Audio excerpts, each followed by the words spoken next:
Magandang umaga po sa inyong lahat. Sa lahat po ng nag-apply po dito sa bansang Croatia. So, may sasagutin lang po ako na comment sa YouTube channel ko. So, i-subscribe nyo na rin ako. Yung YouTube channel ko po is Nandi El Salas po. May katanungan po kasi si kabayan dito.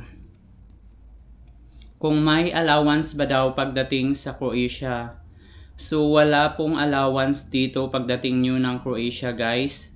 So, kailangan nyo magdala ng allowance at least 200 euro to 300 para makasurvive kayo sa yung pang-allowance nyo dito, pang bili-bili. So, kailangan nyo magdala ng mga groceries or mga essential na pang personal nyo para makasurvive kayo bago kayo sumahod kasi hindi wala pong wala pong allowance dito pagdating nyo, guys. So hindi siya kagaya sa Middle East. Yung Europe is hindi kayo no work no pay po dito pagdating nyo. Saka lang kayo sa sahod after 45 days or after mag-cut off ng 1 month kasi every 15 days po dito, every 15 po yung sahod. So, kagaya niyan, January 1 to 30. So, cut off yan. So, sasahurin mo pa yan siya ng February 15. So, doon po yun ibibigay po yung food allowance mo. So, at saka yung transportation mo po. So, yung transportation isasabay na po at saka yung food allowance sa sahod. So yun, kaya kailangan yung magdala ng food allowance para pang survive nyo dito sa bansang Croatia. So yun lang po. Tapos ano pa yung antay niya? Ay yung tinanong.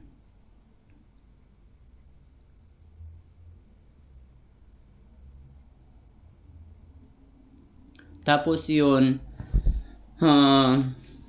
magdala ng mga anang allowance. So, ang yung mga dadalhin nyo po papunta dito, kung pupunta na kayo dito sa bansang Croatia, is magdala kayo ng rice cooker. Gamit mo yung rice cooker na yan kahit saan kasi ang mahal po ng rice cooker dito. Magdala kayo ng groceries like mga sinigang kasi malayo yung bilihan po dito. Kung ma-assign kayo sa seaside, wala masyadong bilihan. Andito lang po sa Zagreb lang po yung bilihan ng mga groceries ng mga Asian store. So kung ma-miss nyo yan, so magdala na lang kayo para hindi kayo mahirapan. Meron man pero dito lang po sa pinaka city yung may mga Asian store. Pero pag na-assign kayo like sa Dubrovnik, so 10 hours po yung biyahe papunta dito. Meron din sa Dubrovnik pero hindi siya masyadong kompleto. Unlike po dito sa Zagreb kasi ang daming Asian store na po na nagbubukas ngayon. So yun. So bali ang po dito ngayon is naghihigpit na po yung bansang Croatia, guys. So marami na pong napauwi ng mga Pilipino. Hindi lang Pilipino. Meron din kaming mga Thailand at saka Nepal din na hindi na po na-renew sa work namin. So, natanggal sila last week. So, yun, hindi na-renew yung working permit nila. So, tinanggal sila sa hotel. Yun, kawawa nga. So, marami na rin mga Pilipino po yung pinauwi po dito kasi nga naghigpit na po ang bansang Croatia. So pag mag-overstay ka dito, kailangan mo nang mag-exit sa Pilipinas po. So kailangan mong umuwi ng Pilipinas. So yun yung pinakamahirap at pinakasad kasi yun, uwi ka talaga kasi yan yung batas nila dito. Pag sabing umuwi ka or deportation na yun, uwi ka talaga kasi hindi marirenew yung papilis mo pag hindi ka uuwi, pag hindi ka i-exit. So, kailangan mo mag-exit sa Pilipinas. So, marami-rami na rin yung napauwi. Hindi lang mga Pilipino, may mga ibang lahi din like Nepal, may kuan din mga Thailander, basta yung may mga problema po sa employer po or sa agency, yan, naghihigpit na sila ngayon. So kailangan ng ni employer na may accommodation na maganda, yung parang hindi siya crowded na accommodation. So like dapat 2 tao lang po sa isang kwarto. So yun, kasi minsan po may mga accommodation na sumusobra sa may mga 4-6, so bawal po yun sa ngayon. So kaya yun po yung pinoprotektahan din yung kalagayan ng mga foreigner po dito sa bansang Croatia sa ngayon. So naghihigpit na sila. So ang dami na ding checking ngayon sa mga daan, like kung kahit saan nagche-check na po yung mga police ng ID, chine-check or basta chine-check or ini-scan yung ID mo. So malalaman nila yan kasi makikita nila sa system kung anong status. So marami ding waiting ng mga working permit ngayon sa bansang Croatia. So antayin nyo na lang yan po. So kasi yung working permit po dito is hindi po siya hawak ni agency or ni employer. So ang mag-approve po niyan po is ang government, ang police station po yung nag-a-approve. So yun, sa lahat na nag-antay ng working permit, so naranasan ko rin yan. So super stress at nakakakaba kasi kagaya sa akin kasi kuan ako yung cross country, so kailangan mong tansyahin kung kailan ka mag-resign.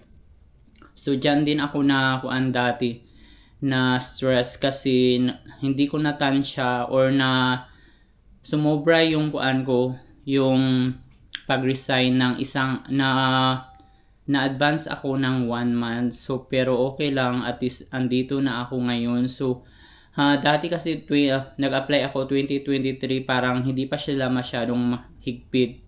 Unlike ngayon, ang dami na po kahit sa Pilipinas mas lalong mahigpit. Kung mag-apply ka papunta dito, ang daming hinahanap like in situ, ipakab mo pa yung mga, basta marami pang mga requirements, mas madugo po yung pag-apply sa Pilipinas papunta dito kasi ang daming hinahanap.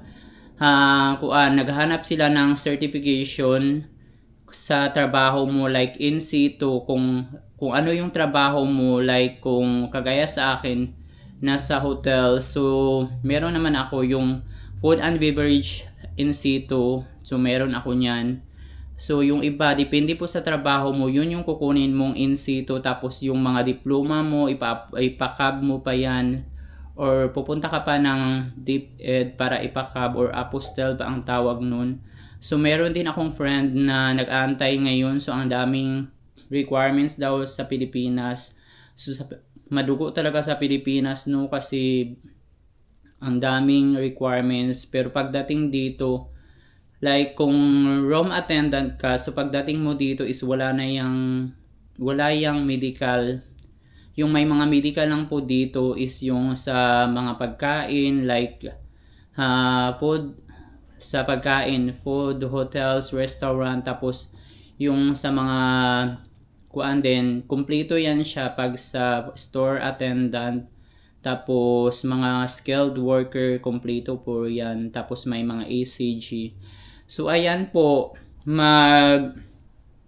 post ako ng mga video. So magtanong na kayo sa YouTube channel ko, Nandi El Salas. So i-subscribe nyo ko, tapos mag-comment kayo doon para sasagutin natin kung ano yung mga katanungan nyo. So sa lahat na nag-apply, antay-antay lang po, kasi kung para sa inyo yan, para sa inyo talaga yan. So patient lang po sa pag-apply. So wag mo nang mag-resign. Antayin yung lumabas muna yung working permit nyo or visa, saka na kayo mag-resign. So ingat po ang lahat. God bless you everyone. Sa lahat ng mga OFW, thank you so much. Ingat po tayo kasi nagkakagulo na ngayon. ang mundo ng dahil sa giyera. So, ciao everyone!